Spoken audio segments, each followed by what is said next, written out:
And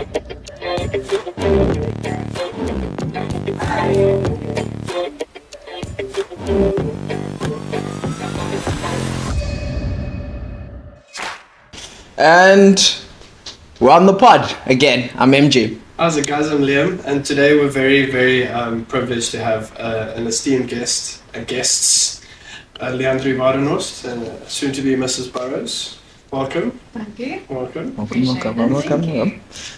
Yeah, start, Le. So, obviously, the people at home want to know a little bit more about you. Do you want to give us a brief insight into how you started in hospitality, how you got into it? Give us a quick speed run of your life. Of my life, that's going to be a little bit longer than the hospitality. Okay, let's snapshot after 18 to now. Okay, Yeah. after 18 to now, very briefly. I went to go study in Boksburg. Initially, Sorry. Where are you originally from? I don't. Boksburg, actually. Oh!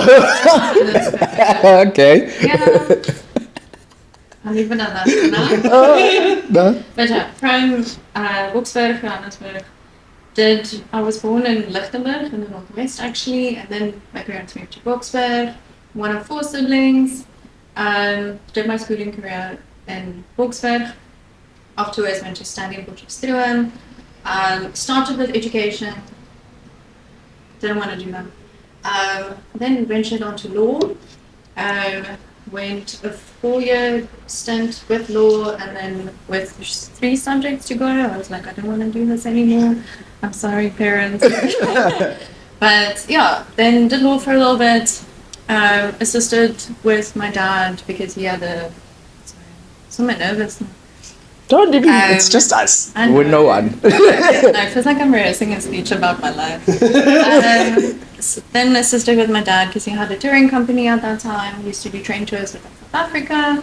Assisted with their social media. Then found myself in the Western Cape at some point. Then COVID, which obviously everyone was like, oops. And then what now? What do I do with my life? Then wanted to do yachting, but being very brave and silly in 2020 to try and do that was not the best. But did my courses, came to Cape Town, did that, fell in love with Cape Town specifically, and the space and the people and the vibe. And obviously couldn't go overseas at that time, so I was like, let me do some hospitality in Cape Town, Get some work experience. then go overseas and do that. I applied during COVID again at like 40 different restaurants with 0 hospitality experience. One place came back to me, and that is where I eventually ended up for 5 years. So Which place is that? that was Ching Ching. Ah. Yeah. So in that space, I was front of house, shop assistant for Mochi and Ching Ching for about 3 months. Went back to Boksburg. Orders still didn't open. Made friends with the people that were working at Ching Ching. Saw that they wanted a chef. I was like, I don't do that, but I can try my best and I can learn very quickly. And they're like, let's try. And I did that for 2 years. I worked in pastry for Mochi and with Mochi. Then they saw leadership abilities, I guess, and management skills. And then towards the end, general manager of Ching Ching and Mochi. Yeah. So we had 3 different premises that I had to look after, which I'm very happy and grateful for. So yeah. That is a very, very cool interview. Very big. It's a broad spectrum. Wow. So a lot of different places. So many hats. So Too many. really pastry. Wow. Well, Japanese confectionery and that's pastry is. Yeah, Japanese confectionery is still very difficult compared to even standard confectionery. Yeah. But that is impressive. Wow. Yeah, Now I feel a little bit like I'm a little under here. No, I had a wonderful team that taught me a lot. I'm sorry. But Don't worry, it's not made for kids. that's good. But yeah, I had a wonderful team to work with, and they took the time and their patience, and they really did help me grow into where I am right now, which I'm very grateful for. And they saw some things in me that I saw delusionally in myself, but then they actually backed it, which I'm grateful for. Okay. Yeah. Very interesting. Yeah. How did you find the interlude into the kitchen side? Because as someone that's never, I'm not a kitchen person, and I know that we have this conversation. I feel like I must have been I'd kick him out. I'd kick him out so many times. Yeah, Alchem was very cool actually. I think specifically within like the pastry aspect or the confectionery aspect, I do like the precision of it. I like following the rules and it works. Or if you deviate a little bit or you derive from it, you're like, that's how I went wrong. That's what I did. Where with like natural cooking, I like to do that at our home and I like to explore in that way and then not follow the rules as such. But I do like the structured creativity that you follow. And I think that's what kind of helped is I like this. Yeah. So I follow this, and if I don't, I can say, oops, sorry, my bad. A little bit of the law coming through. The amount of times this man has told me that pastry is more of science than cooking is absolutely crazy. And it's amazing. It's so cool. Yeah. It's like he's seen me kind of lose a little bit at the guys. A little bit. So It's fine. so actually, guys would have seen on like a couple episodes. Like I started off when I got into wine in pastry, so that's where like kind of I think the whole box and you have to do things very precise. Where like also my pastry chef was just like, do this, and it's like don't deviate, just do this. And every time I'm like, oh, can I do this? She's like, no. But like that structure kind of also helped me from when like pastry into like cooking, like hot kitchen and everywhere else. It's kind of like if you form a structure and it works, Why not? just go with it. Exactly. And this is where I tried to find people where I was like, guys, this works. Yeah. Just trust me, it works. Yes. And it's not just for you. Yeah. It's to help everyone. The structure is not there to contain and to like repress your creativity. It's there to assist you in these are the things to do, but try this, play with this. You like writing what is in a butter barbie in a kitchen and the date is not for me. It's for everyone else. It's so that it saves time, it's efficient, it helps each other. You write and you're like, it says raisins, You it says get something. sick, and then the next week they have to fucking run around and then they're smelling and tasting this Exactly. awful ingredient that they They should don't have know just what fucking labeled. Exactly. Yes. There's a reason for all of this. It saves so much time in the end, and that's efficiency. It's the biggest thing that I really, I would say, enjoy about like hospitality. It's the efficiency of it, and like tweaking things to make everything run smooth. And obviously, there's so much that you can't control within hospitality already. So the things that you can control, do your best to do so. It helps each other. It helps yourself, and it helps your service in the end and the end product. Because you already have people coming in, that's whoever, whatever does, anything can happen. Yeah. Play with that. Have that be your uncertainty Mm. and control what you can within your space. That was very teacher-esque right there. Yeah, because I wanted to ask which part of education did you start studying? Was it foundation page or more senior level? I was like in between. It was like the latter part of primary and the beginning of high school. School. Yeah. The terrible teens. Or the formidable. Well, Depends how you see it. Did you find that your background in education and law actually helped you transition from that kitchen to management phase with all the admin and the structure? Or is that something that just kind of came naturally to you? I think maybe the law aspect of administrative, just being like, this is how things are, it really helped when I did find myself in a HR position as well. And dealing with people, knowing how to address people, not having it be a personal thing, but having it be, This is the situation. this is where Yeah. I know you as a person, but this is where we have to draw the line. These are the rules. We broke them, we have to talk about it. It's not a personal attack. That was a little bit tough for me, the retaliation of that, to not have that be a personal attack for me, because I would really try and like contain my emotions that I'm going through and try and be as kind as possible and really not have it get to me in that moment, which I think I did do. Hopefully I did do very well, we'll see. But I think the structure and stuff within law education, I did it for 6 months, so I can't take too much from that, but I did have the space to learn in that way or see how to educate people. But I think it's very much us developing ourselves as well and doing that without the tertiary education and having it be, how would I like to manage? How would I like to apply this? What is the structure that I feel is working in administration, in management, in the kitchen, in any capacity? Operations, where it's just like, what is your strong suits and what is not, and how can I work on that? And how can I improve myself in these ways I'm not, or how can I ask someone to assist me in that space? So if I'm really struggling to convey my message clearly, ask a colleague to be with me. Be like, just please sit with me, help me with this, tell me if I'm getting out of line, or help me, just let me walk through it maybe beforehand so that I get all the emotions out beforehand and then I do something. It's just sure. It's tough. He's really preaching to the choir. It's very relatable. It's tough to do so. He has this with me quite a lot.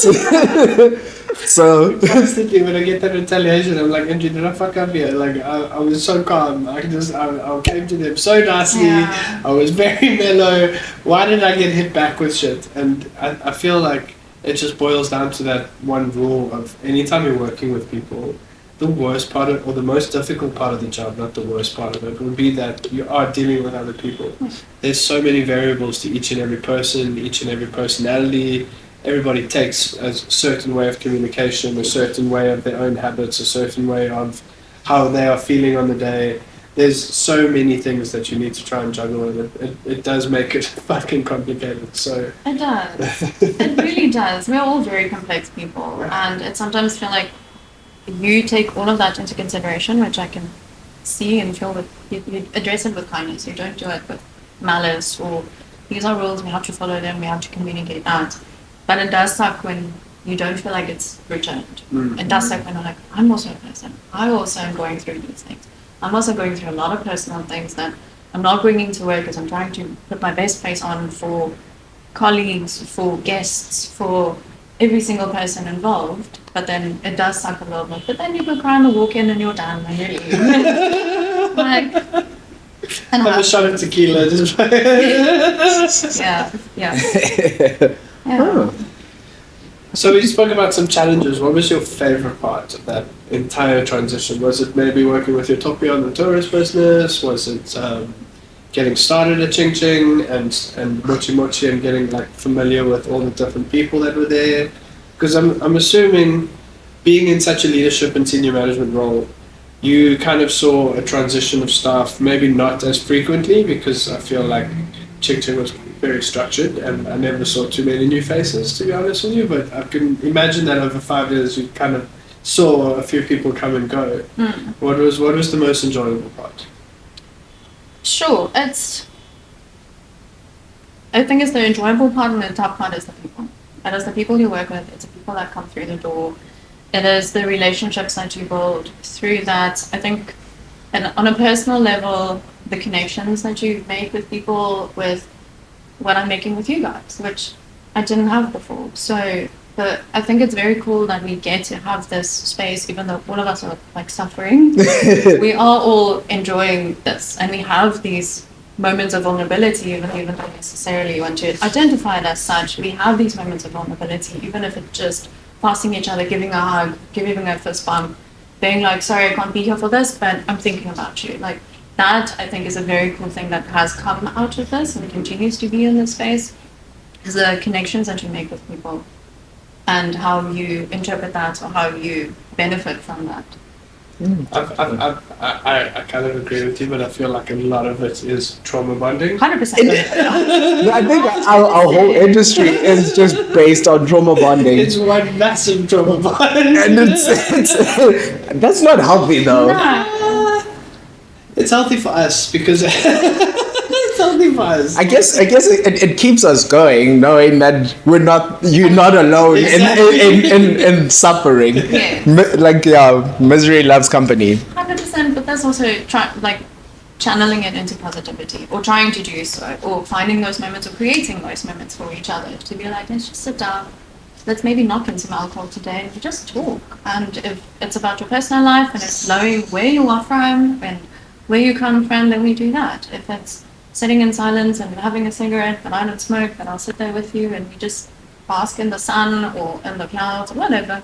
Just trying Be to present with each other. make that space for yourself. And it is very much trauma bonding, but it's also connecting with people. Look, the majority of it might be trauma bonding, but there are certain moments that where you get that genuine connection. That's just pure, not because I mean with the relationships you build with guests, they're definitely not trauma bonding. They're having a fucking blast. Unless I've also worked in hospitality, then that's They're like, it's giving a mild PTSD. But yeah, I think, wow, it's very interesting, and just hearing about you and like your perspective is like made me like question certain things and the way I view them. Where I'm just like, okay, maybe I need to rethink a certain aspect of kind of like how I view it. So, yeah, thank you for that.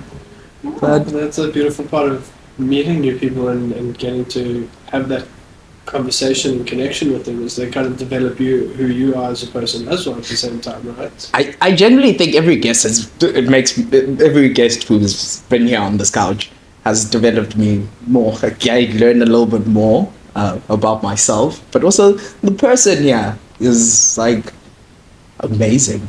Like, I just think everyone who's been here, including yourself, like amazing people, with amazing amazing stories. Like, and this is why we keep doing it every week. And I cry to him every single every Monday about like, who do we have? How much time do we have? What's this? But it's when like having present and just sharing like, this is what I've done, this is where I'm from. I never saw myself being here, and you're here. But then again, Thank you for having me. Never envisioned it, but you fucking thriving. I've heard some of the Ching Ching employees speak about you and fellows as leadership, and there was always good things. I've never heard a bad thing about you guys, to be honest. Okay, that's very good. That makes me very happy, because obviously you are your own worst critic. That's kind of why I laughed when you were like, we'll see. I was like, okay. Because you don't know people's perception of you, and you do try your best, but sometimes your best is not the best that it could be that day.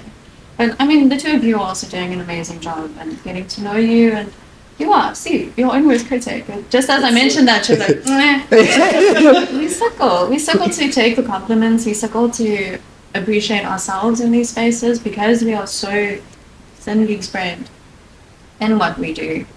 We struggle to take some time for ourselves to actually be like, wow, I'm fucking up. Like, how did I get here? It took me this time, 5 years time, to get to this point. I'm like, wow, I knew nothing. Fuck all, and now I'm here, and now I get to have this conversation and get to know these people and have this wonderful experience that in the moment and when you're in the depths, it's tough. And it's really tough to sometimes get yourself out of there, or to give yourself the time and patience to be kind to yourself. And I think that's something we need to work on, whether that's individually, but especially in hospitality. And if you maybe can't do that for yourself, try and do that for someone else, or ask someone to help you. Okay.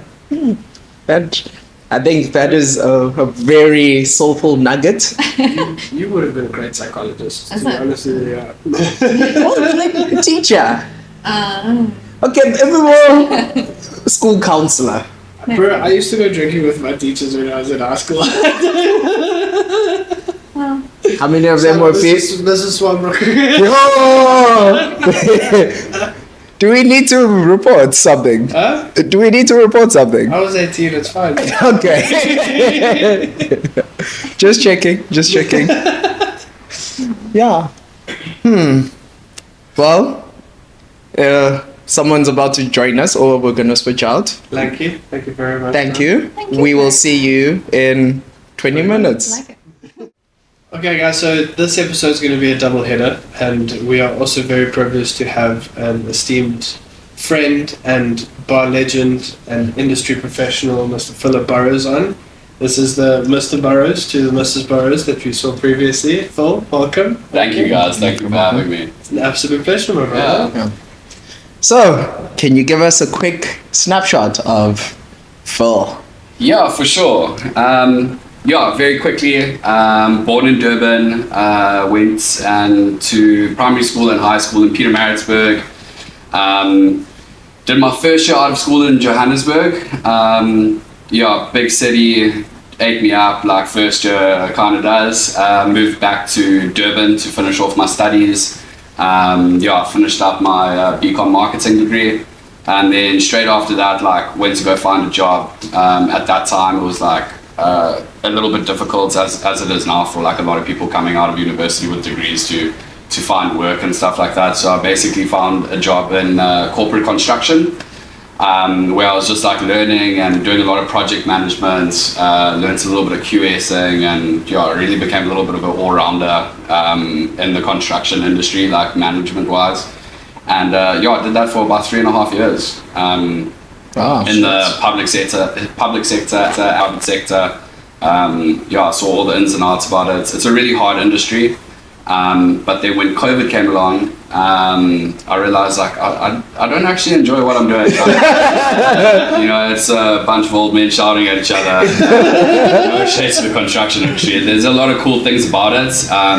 But like in your mid-20s, like that just wasn't for me, and I was like, I feel like I haven't really like enjoyed my working, your young professional working career. And I was like, I want to find something that's like a skill that I can do and have fun and travel the world with. So similar to my fiance story, actually, like during COVID, I found this course in Cape Town to learn bartending, and moved from Durban, moved to Cape Town, and I was like, cool, I'll stay in Cape Town. I've never lived here before. So I'll live here for like maybe a year or two and then learn this bartending thing. And then travel the world and go and like, bartend in like, the tropics and like not wear a shirt. The rest of my 20s. So that was like during COVID time when I moved here, and then started bartending. I did a trial shift February 2021 on a first Thursday at House of Machines, and I literally like did my course in January. So like I went from knowing nothing and doing a course to now first Thursday Feb at House of Machines, like the highest volume bar in Cape Town CBD. I didn't get the job. Because I was like messing up like pre-batch Negronis, like, you know what I mean? So I was very very green. And then I got a job at Rockpool in Sea Points, and that was like my first like stable bartending job. Met a lot of cool people there, like learned a little bit, and then I started doing like more like industry nights and things like that. House Machines were doing industry nights at the time. And then I remember like killing a speed round at House Machines industry nights, and Shanae was like, Brew, I don't know when, but like I'd like to have you on the team at some point. And then like a few months later, chatted with her, and then I got a job at House of Machines, which was like the bar that I was gunning for at the time. And then like a month later, alcohol restrictions came around, and then the manager was like, sorry, you're out of work until we can sell alcohol again. So I like finally got this job, and then it was just like, oh, sorry, we can't really have you like, at the moment. But then everything kind of started opening up a little bit, and that's where I really grew as a bartender. It was a lot of fun working there. It's live music, like it's always pumping. You make drinks fast, and like you talk to people fast, and it's like it's really really cool, and you're like smashing tequilas. And it's like it is quite cool. And you open late, and it was like everything that I had thought that like cocktail bartending was. It was like free pouring tequilas while standing on the bar, and like it's just like this is like some Tom Cruise shit. Like, Cocktail. That is exactly what came about. So I was like, it was really, really fun. It was a lot of hard work as well. Like, you know, the guys like, you know, you work hard when you work there. But it's a lot of fun as well, and it taught me a lot about like speed, efficiency, like creativity, and what it's like to be at like a high volume bar. And then I just kind of fell in love with like Cape Town and the industry, and this skill that I wanted to learn, to go and just like travel the world and like, you know, make some drinks or whatever. Apparently I was kind of good at it. So I was like, apparently. allegedly. So then I was like, okay, cool. Like, I mean, I'm loving Cape Town, and I'm loving the bar scene here. Everyone's like super close knit, and it's a really cool community. So I was like, let's stay a little bit longer. Let me not try and like, you know, jump ship. And this is going well. Then I met my future wife at House of Machines. She used to frequent House of Machines with the Mochi crew. And then a few bats of the eye. We started dating. So it's a really special bar in my journey. But then I was looking for something a little bit more. And that's when I got approached to do the bar manager gig at Ching Ching. And that's where I like really was able to like grow as a bartender, and I mean, the freedom that I had creatively there was really, really cool. It was amazing. And it allowed me to really like lock into my skill sets and your craft and things like that, and achieve some pretty cool things in my bartending journey. So that's pretty much me in a nutshell, I suppose. No, I generally, because I remember like I visited Ching Ching maybe like around 2015, 2016, where like that's when I like kind of discovered Ching Ching as with friends. But it was like okay, cool, whatever. Then it kind of fell off the radar completely for like in my my personal worldview. And then like when you transitioned there, I was like wow. I was like, thanks for actually being here. I think I said to you, I was like, thanks for coming here. You've made this interesting again. You put it back on my radar. Thank you, I appreciate that. And I remember frequently it became like kind of like my go-to spot, because I was like, I know great drinks, I know Phil, and Ching Ching's also like was a very nice spot. With the rooftop leading out and whatever, but it was like purely for me, it was like coming to there because I was like, it's a nice ambient area, but also I know I'm not going to get a bad drink. No, I appreciate that, and that was like it was a really cool project, because the venue is like this. It was like a stunning venue, and the vibes there were all like really, really cool, and the atmosphere always, and we had like really good clientele. But it was cool to go there and like just redo the entire beverage program, basically, which was, in the beginning, it was really, really difficult, because we had staff there and stuff that were there for the longest time, and there was a lot of bad habits, and the previous bar manager was also there during a transition when I was still like taking over, so it was a little bit of like a butting heads. Power conflict struggle going on, and it was like, you want to be polite, but it's also like, I need to show that I can run this bar. So it was a bit of a struggle in the beginning, for sure. But then once, you know, we started really like changing things a lot, like, you know, we got new staff and things like that, and we really put together like a very good team there. Shortly after that, you know, Leandri took over as GM as well. So, I mean, with the two of us and then the two executive chefs as well, who are also two very good friends of ours, like we had a really strong like management team, and we did some very cool things there. You know, like the staff were run really, really well. The kitchen was run well. Like, you know, we had good food, good drinks. Good vibes, atmosphere. Good vibes, like, you know, we made it like into a really, really cool spot, and like you said, like kind of put it back on the map in some ways. And we had a lot of fun there, you know, and it taught me a lot of things about business, about managing people.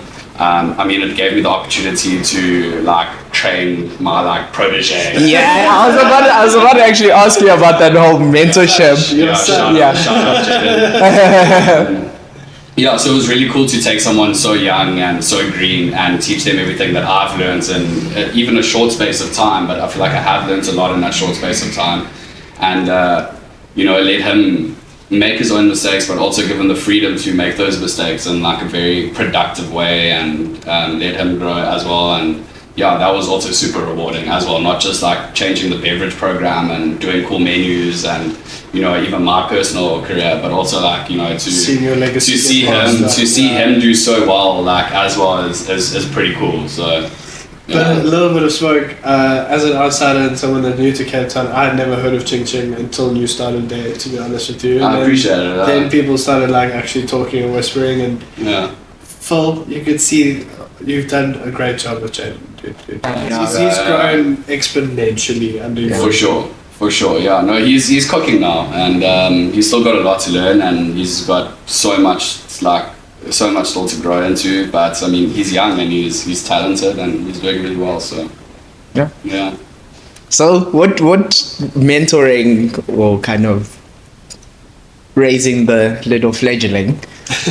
What did you learn about yourself, like in that whole kind of like teaching, and also kind of like, well, there was obviously there's a bit of frustration because you're like Yeah, for sure. Like it's a difficult one because like as Lanky mentioned before, like you're always your own worst critic, and I feel like I saw so much of myself in him, so I was like critiquing him like really. I was actually really hard on him, to be fair. Like as a mentor, you know, I didn't baby him at all. Like I was a really tough mentor because I was like, I know the standard that you're capable of, and I know the standard that I want, and the standard that you want is the same. So when the standard isn't met, I was quite strict with him, you know what I mean? But I mean, with the help of my fiance as well, also being in the building, thankfully, she taught me a lot of patience, and, you know, brought up a lot of examples of like, you've actually done that before. You can't shout at him, but you used to do it. So yeah. Thanks, my love. So with her also like calming me down sometimes, not calming me down, but like also like opening up my eye to how I used to be and like different perspectives and stuff. So like, you know, maybe I was on first like interaction, I'm a little bit too hard, but then, you know, you talk about it and you cut your teeth all by yourself. Yeah. You didn't have a mentor there to guide you and like help you. You did it all by yourself and on your own. The fact that you're helping him cut his teeth and he's not cutting his teeth on his own is going to make him grow at a lot faster pace than what you did. But at the same time, I don't think it's all that of a bad thing. Because you're literally helping him through the mistakes that took you so long to learn that was a mistake quicker. So who's to say that in 3 years' time, he's not going to have a mentor that he's helping cut teeth? That's something that the industry needs to grow. Like we got to learn from each other. And I think like one thing it has taught me though, like, you know, as much as like, I mean, I've just come from the back of like judging world classes here, and naturally I want to help people, but obviously in that aspect, like you can't really. And what I've also realized is like it's so difficult to help more than one person at a time. No, because if you really want to help someone and you really want to help them grow and stuff, like you need to give a lot of like attention and focus and energy on that one person. Because I was like, I just want to help like all of you with these and stuff, but it becomes a lot, and it becomes a little bit like your feedback becomes a little bit more general than specific. You know what I mean? When you're trying to help more than one person. So I feel like at least just having him, like I could give a lot of time and energy into just helping him grow, you know. Going back to like you strict and like kind of thing, it reminded me something about that my one head chef Farrell. This is for you. He once had a conversation with me where he said, "There's either two ways your chef can handle your fuck ups. One, they either come down on you and tell you that it's wrong and they show you the correct way, or they will let you fuck up and go, and say nothing and walk away. That's when they kind of decide whether you're worth the time and effort to invest to make the corrections, or they kind of feel like it's a lost cause and let's just let it be. So when you were like, I came down, I was like, you were like, there's potential. This is an investment. It's for 10, 15, lifetime, whatever. Exactly. But I think it also shows like in the chef world, you kind of like great chefs are viewed about how many people came up through them to make a name for themselves. For sure. Because they always refer back to like, I learned so much when I was working under this person. It was brutal, but also the best times. Like I learned so much. So I guess in the long run, it's like if Jaden 10 years now, I was like, yeah, no, Phil was a hot ass, but thank you for being a hot ass.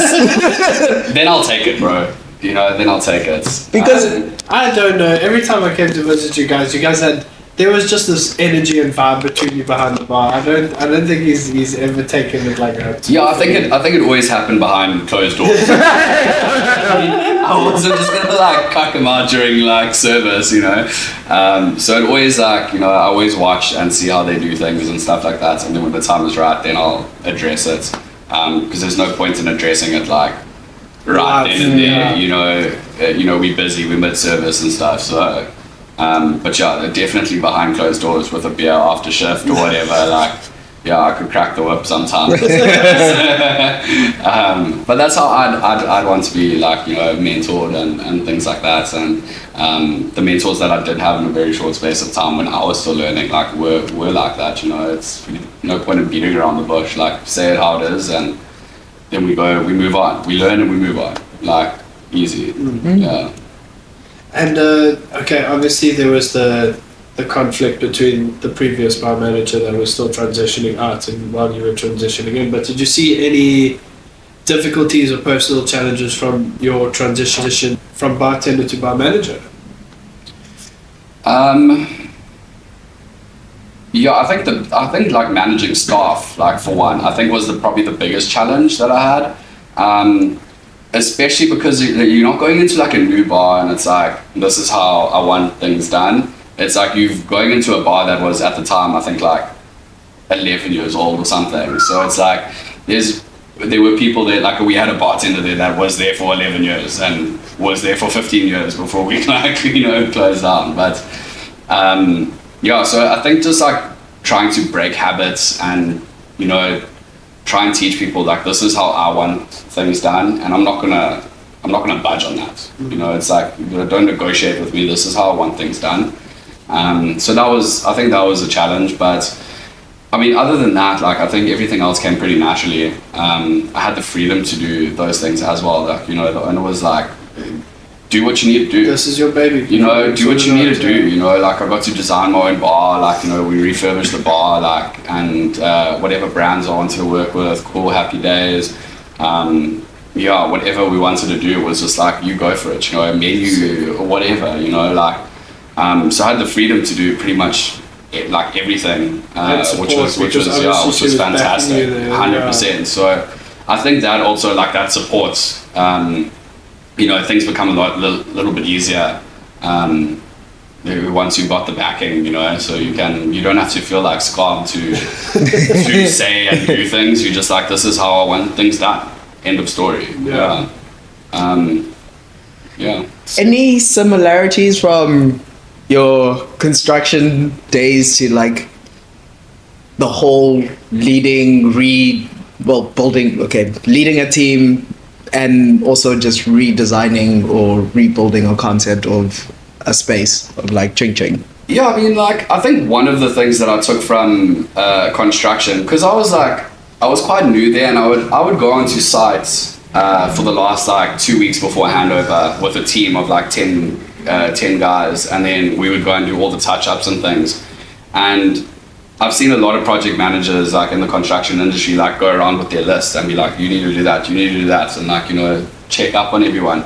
You know, I was there in the trenches with the guys. You know, I was scrubbing bricks, and like, you know, I was cleaning doors and windows, and, you know, polishing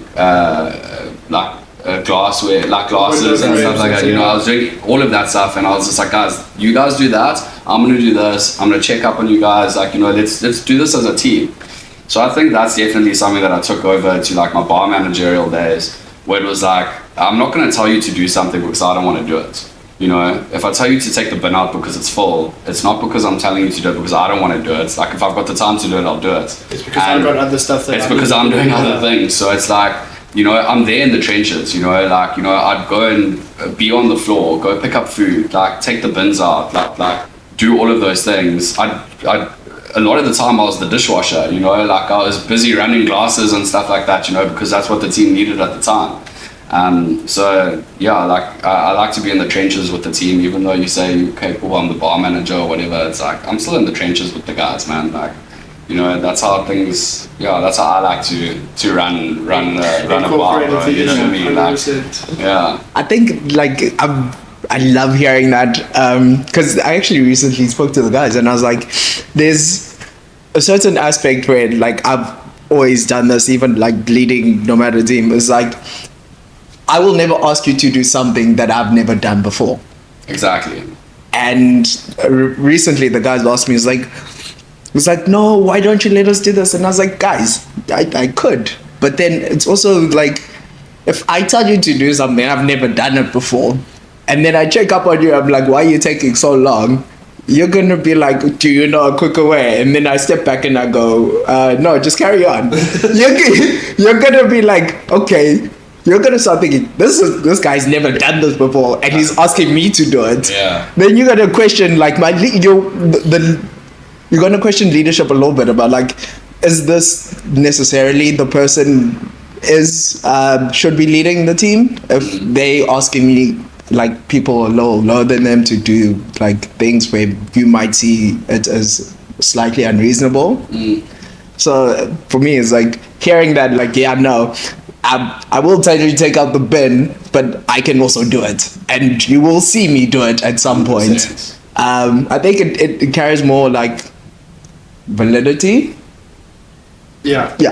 Of kind of like, yeah, I've been through the system, I've done everything, so you can't bullshit me about, no, we can't do this. But like, no, you can. I've done it, so for sure, do it. Yeah, for sure. And I think, like, especially with the team, like the bar team that we had at Ching Ching, for the most part of my time bar managing there, I set up that team so that it could run without me, you know, so that I could do, like, you know, competitions or whatever the story is. Like, you know, that bar needs to run without me, and it should be able to run with, you know, whoever is there. And I think from a lot of like what I started doing as a bar manager was just like, okay, cool, it's fun to be behind the bar making drinks all the time, but where does the team need me?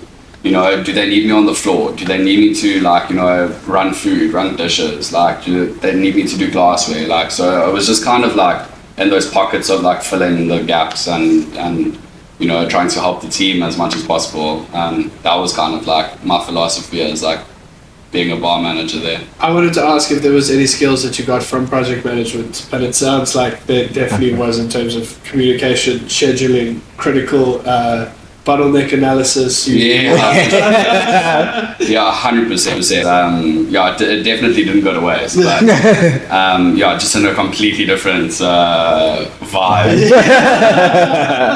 Yeah.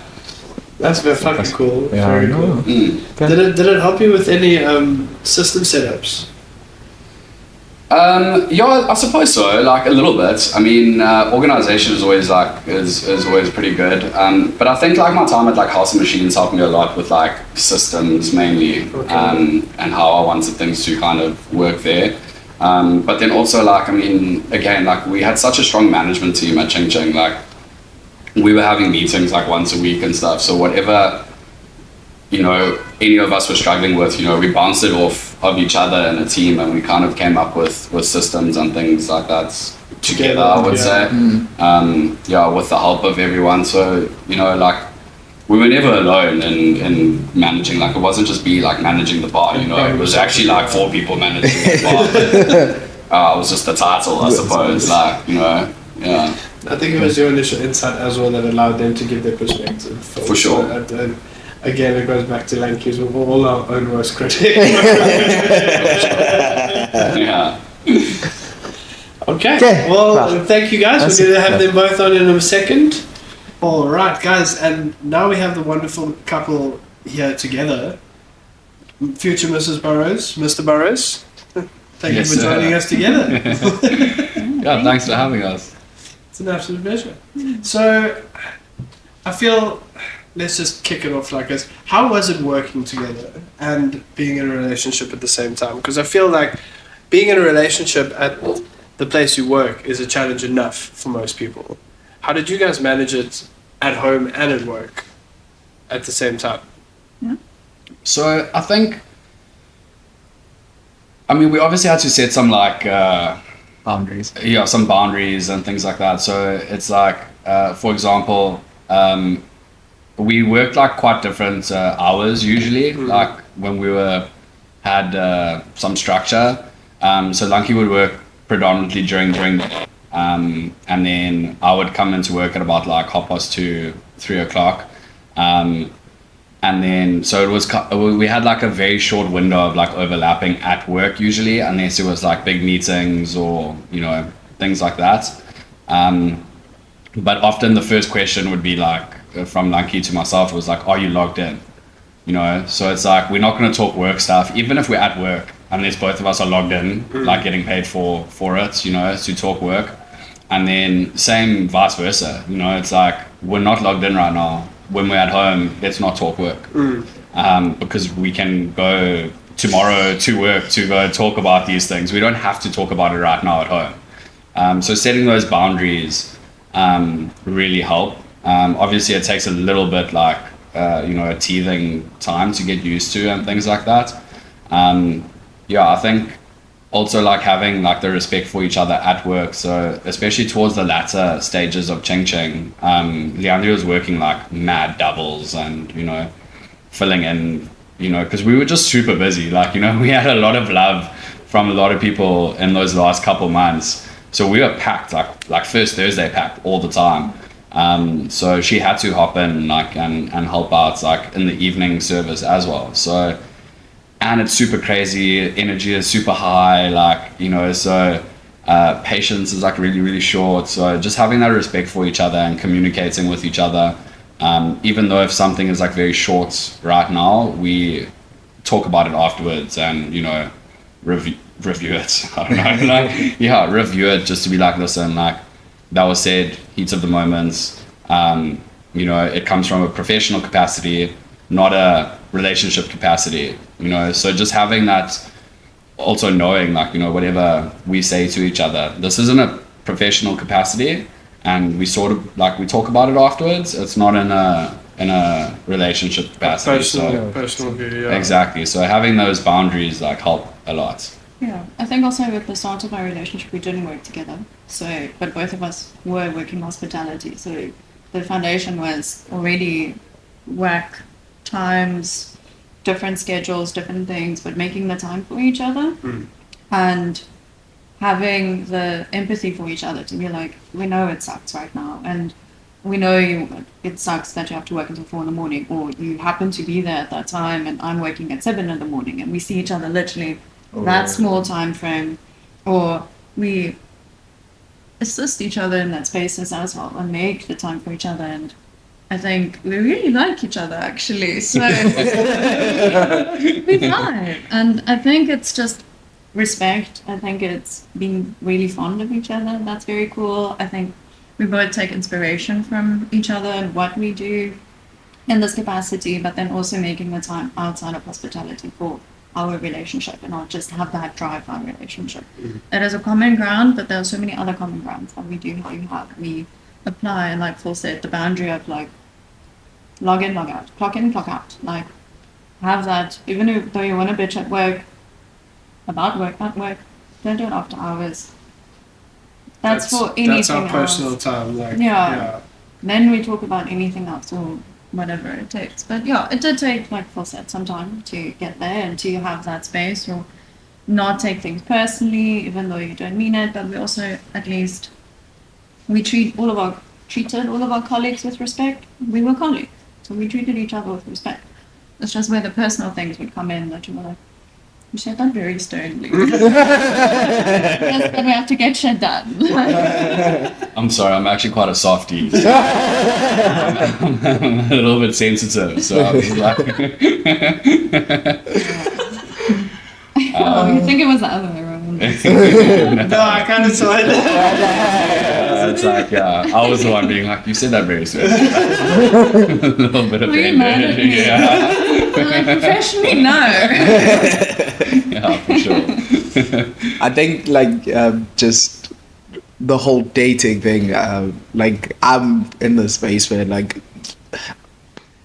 it's weird that I only see like my girlfriend like get home and she's like all done, and it's like okay, cool. And then it's like in the morning, it's like, hey, I'm also like, hello, bye, enjoy your day. I'll see you tonight. I'll see her. She won't see me. She'll feel my presence. And then in the morning, it's the never-ending cycle. Where I feel like in past relationships, that eventually gets to the point of like, you not willing to make time, but I'm like, I'm making any waking moment that I have that doesn't have to deal with work or anything realistically, I'm dedicating it to you. So I guess having someone who also is like worked industry is like, no, I know, it's okay, but I still feel your presence. Yeah, So- exactly. And that's also, I mean, maybe it's a bullet dodged if someone does not understand that or does not have the compassion for that, because you're going to continuously go through things together. You have to. If it's professionally, if it's personally, there's going to be things that you need to compromise on, that you need to talk about, that you need to figure out, boundaries that you have to set, not just at work, but personally. So that's maybe just a little window of like, we don't understand this, so maybe that's our life. It's hospitality currently. So just opening that little space of like, this is me and this is what we have to deal with right now, and I personally think I'm worth it, but if you don't, that's okay. And then you continue on. It sucks. It really fucking sucks in the moment. But after that, hopefully you do find your flow. And it works. Yeah. Life goes on when it doesn't work out. Exactly. It has to. I've got a question. When you found out like Phil's gonna join the team, were you like, yeah, gonna be closer, or were you like, oh? That's a fantastic question. To be fair. Well, so the owner of Ching Ching did decide, Ilza, we had a very good relationship before then, and she actually asked me, she was like, I want to ask Phil to join the team. I was like, hi Phil. She saw something in Phil that she wanted to have on the Ching Ching team at that time. Came and chatted with me, and she's like, what do you think? Obviously you guys are dating, is this something that both of you will be comfortable with? And I'm like, more looking in a business space of, I think that's a good idea. If it was anyone else and they had the caliber that Phil had, I'd be like, yes please, let this person join the team. So I think from then already I had that space of like, think of it in a business capacity, and then in a personal capacity we work with it, we work around it. If it's something that we need to develop together or work around, we'll do that, because that's where we are. It's going to benefit the both of us. I was happy that he did join the team and got to experience the wonderful space that I was working at that time, and for him to develop in that space as well. So I think it was not a neutral thing, but a very cognitive decision of, yeah, that makes sense. I see the potential in this and I see the benefits of this, but then also in a personal capacity, this is how we have to work towards it. Sorry to say this, but it sounds like I was talking to my lawyer. Like the feedback was just like, a very lawyer-ish response in terms of like, yeah, no, business came first, and it was very analytical. I weighed the pros and cons, and this was like the argument was like, yeah, we need this, and it was Makes just sense. yeah. So But I okay. was keen though. It was cool to have you be part of that and for the both of us to go through this together and all the different capacities and Cons and challenges aside, did you guys find it a lot easier to tackle problems at work and like join forces on creativity and problem solving as a couple when they did pop up? I would say so, yeah. Again, like I was mentioning before, like it wasn't just like the two of us as well. Like, you know, we've also got the two other people in management who are also close friends to us. So I think between the four of us, like especially problems wise, like we were able to come together as like a team to do it. But I think definitely it makes it a lot easier, like between the two of us, when problems do come up, that we're there firstly to support each other, and also we can talk openly like about these things and also have different opinions on it and different ways about going about doing it, but then always coming to the solution that's best for the team And the space. exactly. And I think creatively as well, like, you know, you had a little bit more like I want to say like opportunities to create like in the kitchen and as well as sometimes in the bar as well, which is super cool.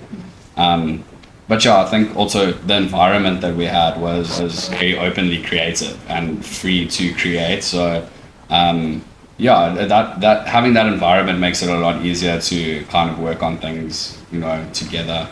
Sometimes I'd be like maybe have a different like project going on that I have to kind of focus on, like a competition or something. So having like other people like, you know, like my fiance who's super creative to be able to take on like other creative things as well is super cool. And I think also from like, I mean, not even just like creatively in drinks and food, like also social media and stuff, like you were doing a lot of different things creatively within Ching Ching. So yeah, I think it was just a very nice environment for it. Don't. Yeah, no. Very, very, very dope.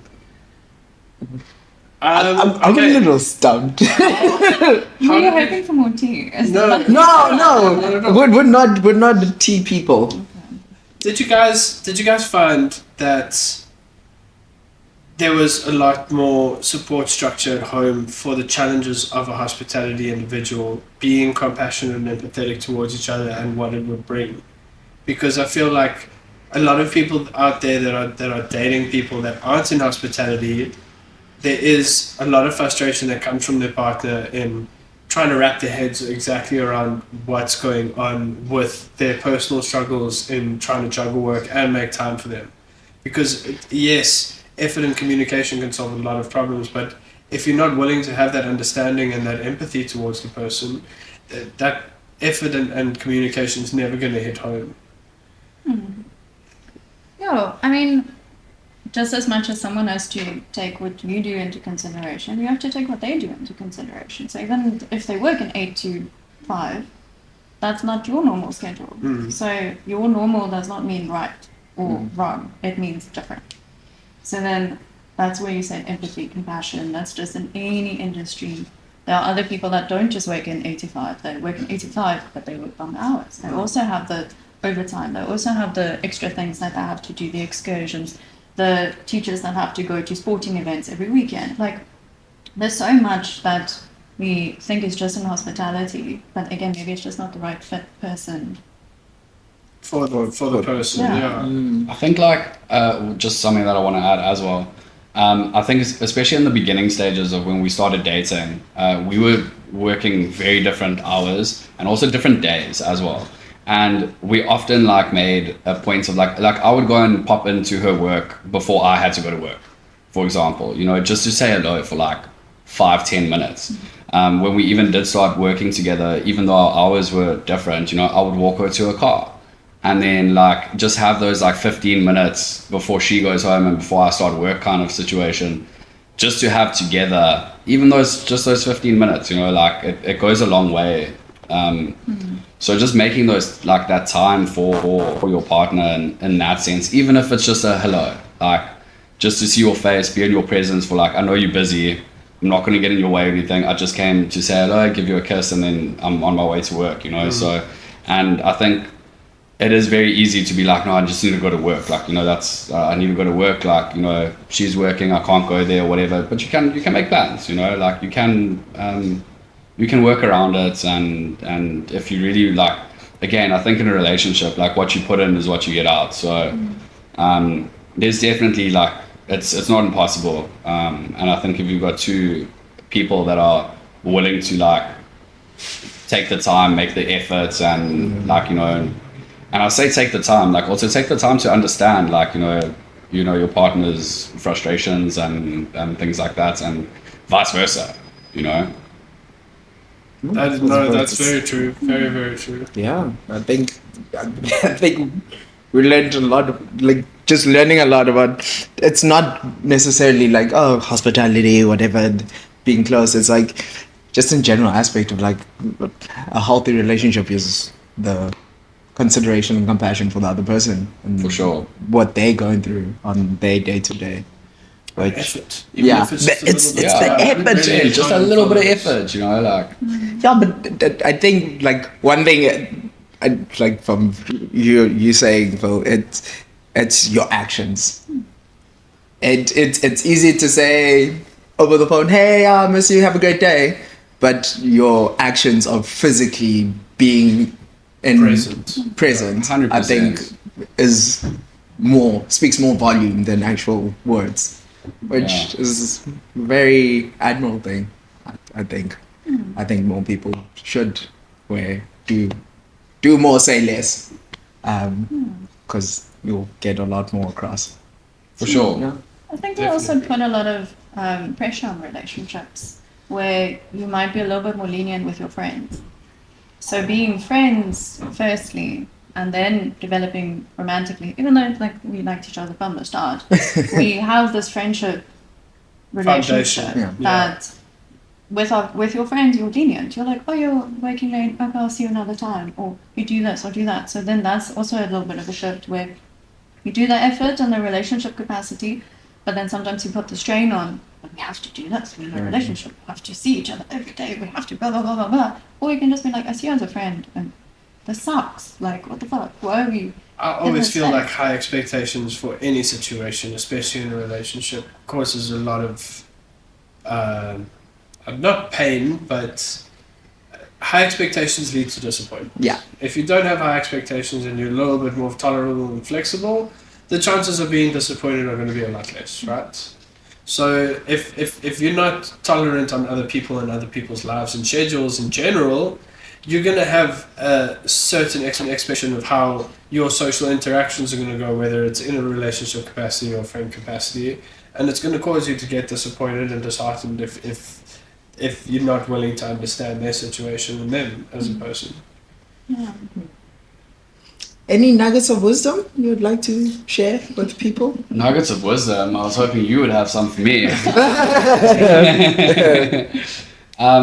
No, I think again, like I think once like relationships are it's challenging already. I think it becomes a little bit more challenging like once you are in hospitality, especially both of you in hospitality, and like we know the hours are crazy and we work really really hard and things like that, but I think when you are with like the right person, then things become a little bit easier, and you deal with the ups and downs, and it's just worth it, you know what I mean? Like otherwise, like you're already working so hard at work, like you shouldn't also have to work hard in your relationship as well, you know what I mean? Like obviously you do put time and effort into it, but it doesn't feel like work, you know what I mean?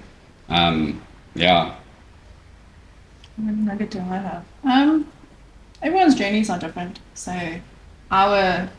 someone can follow our exact blueprint and they're not gonna It's not get going to here work. Yeah. For because sure. we're all very different people and have different needs and wants and expectations and all of these things. But I don't feel like I'm qualified to give any wisdom nuggets. I think what I can convey, however, is just lead with kindness. That is very That's a good one. That is. I don't have anything. Lead with kindness. That's a good Okay. nugget of wisdom. Put some Yeah, sweet. Do you guys have any interesting products? products. Projects coming up. Yes. Projects coming up. Exactly. That you'd like to speak to the guys at home about, or maybe give a little leeway into if you can't talk about it in full capacity. I won't say together. We don't have anything yet together. Yeah, nothing together. For the time being, we are actually just enjoying having so much time off, and I feel like we're on sabbatical kind of. And it's been really nice to enjoy like each other's time, especially after such a big project. And you know, it was a lot of time, effort, sweat, blood, tears, all of those things. So we're just enjoying our time off at the moment. I am working on a project with 3 other of my business partners. Yeah, long story short, it's basically like a geolocated promotions and loyalty app that we're hopefully going to be getting off the ground like fairly soon. So yeah, it's very cool. It's very much aimed towards like bringing good software and technology to everyone, you know, so you don't have to be spending a lot of money on as a venue on, you know, marketing spend and all of these things. Like we really want to look after like the venue as well as giving consumers like, you know, the best deals around town and things like that, and hopefully get more better deals for the consumers and more consumers into venues. So yeah, we're just I'm trying to help in that aspect now, and you know, I feel like I've helped a lot in the bar and, you know, with my little protege and like all of these things. I feel like this is how I can help on like a macro level, and yeah, hopefully get some good feet into the doors for a lot of businesses that, you know, you don't have to spend a lot of money on. That sounds very sick. That sounds like it's going to be super interesting. Sweet, You thanks. guys don't have any pop-ups that coming up? Because I did come and visit you at your last one a week ago, and that was very cool. Yeah, we obviously just did that pop-up at Highball, and yeah, it was lots of fun. We have a lot of love for Shona and Anthony, and awesome venue. But nothing Nothing set yet. nothing Nothing set yet. in the future. Yeah, Nothing but Well, we are going to plug your guys' social medias in the Yeah. the little headline caption. So Sweet. keep an eye out on their social medias. There'll definitely cool. be something. How's the wedding planning going? Wedding planning is going good. I think, especially now that we've got time off, especially those last like couple months, like at Ching Ching, we were like, okay, let's just take a breather. Let's just take a time out. But now the wedding planning is going really well, and it's a lot of fun. Like, I mean, last night we did a lot of wedding planning. Yeah, had a bottle of wine and played some music, and yeah, we have fun with it. So. It's not as scary as people make it out to be, unless you're talking table settings. And then that was just a joke. That was just a joke. It's not that scary. But yeah, it's going good, and we are really excited. It's gonna be a big door. We can, yeah. Okay, good. Yeah, so, anything else you want to know? I was more curious I because feel like we've interrogated them enough, Yeah. to be honest. no, for me it was the wedding because I've got 2 Are you friends. planning a wedding soon? No, because my best friend's getting married in December, and then I've got another friend who's getting married closer now. Well, 2 friends that are getting married in October, and it's just you. Like my best friend's like he's stressing, he's messaging me, and I'm like, bruh, you're gonna be fine. Remember, you don't have to break your back for other people. Other people have to break their back for you. So if you say no, it's a no, and people have to live with it. Because he is a little bit of a people pleaser, and he wants to make everyone happy. But at the same time, I'm like, unfortunately, dude, Can't make everyone happy. weddings are It's pricey. crazy.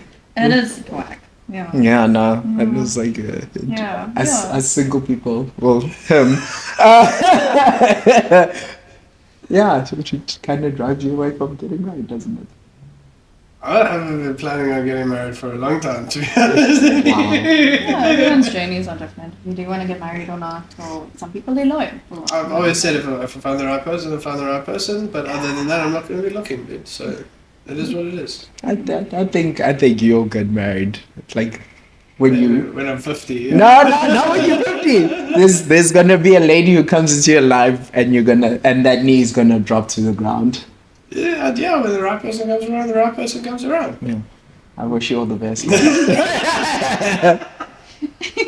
Also, happy birthday, Liam. Yeah. Thank you. Yes. We saved it for right at the end. Like, it's fine. Clint's gonna cut it out. It's cool. Yeah. Just so everyone knows, it's just like today as we're filming, it is his birthday. But when you guys watch it, it'll be like 3 weeks You or a can still month send me after. presents. I love cake. Love cake. Or if anyone can find a plushie of Big Bird from Sesame Street. He likes big yellow things, by the way. I just, my favorite color is yellow. They tease me a lot about it at work. Yes. Thank you for wearing yellow today, Phil. Appreciate it.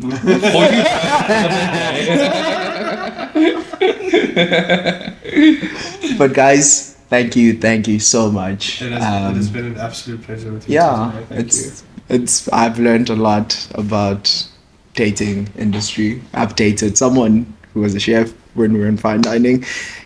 Crazy times, but it's amazing to see a healthy, thriving relationship that is progressing to the culmination or ultimateness of marriage and foreverness. Thank you. Other than MG's personal reflection, it's been a pleasure getting today as well. Yeah, guys, it's been fun. Yeah, thank you guys. Thank you for Thank you for having having us. us, and thank you for creating this space for not just us, but so many other people in the industry. And I know you guys are going to continue to do very cool things. So thank you very much. Thank you. And hopefully we will have you guys when This won't be after the your last time we nachos. see Yeah, you. no. Yeah. Definitely. So thanks, guys. Thank you. Peace out. Thank you guys. Ah, Okay. thank you, guys.